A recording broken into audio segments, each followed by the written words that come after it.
soo gaaray riboodkan war ma waxay qoreen qoladan wax matrayaasha madbacada dawladda ay waqtiga ka luminayaan war waxaan oo kale tajraadiyada aan qiimaha leena lagu qoraa war midkaani maaha mid oo caadi ah waa arrin sax oo ciidamadeena ay soo gudbiyeen war gabar nool ayaa noloshii lagu gubay waxaan waa wax dhaaf ah war xad dhaaf maahay waxaan maalin kasta dhacaan dil dhac bob siyaada kasta maxaan ka kari karnaa isbitoore ciidanka oo saaxiibkeeya yaa wuxuu oran jiray meel madaxu ku taagan tahay dablay maxay ka kari kartaa aamus sideedii la hadlaysaa waar anigu waxaan ku weydiiyey gabadha kiisteeda oo keliya maxaad ka haysaa waan baaraynaa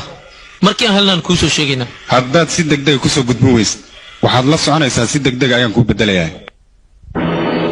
ma samayn kartid balse waa iga sarraysaa awooddaasna ma lihid awoodda waxaa iskale wasiirada gacmahoodana madaxeenna ayuu saaran yahay waa inaad si dhaqsi la xafiiska iga baxdid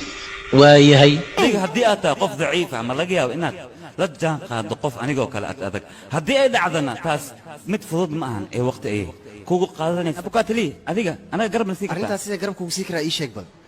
waayo anaga nolosheena ma waxaan u baabiinaa shacab weynaha noloshooda ma adiga sidaas dhahayo maxaa kuu dhihi waaye maxaa dadka aniga aan ka hadlayo waa dadka xunxun aniga waxaan doonayaa dadkan inaan meel saaro dalkayga iyo dadkayga ayaan doonaya wax inaan qabto taasna hore ayaan cilmi ahaan u soo bartay ma laga yaabo dib aniga inaan ugu laabto dadkan waa inaan meel saaraa aniga maxaad ii eedeynaysaa ma waxay kula tahay aniga qof daacadina ahayn adiga haddii aad tahay qof daciif ah ma laga yaabo inaad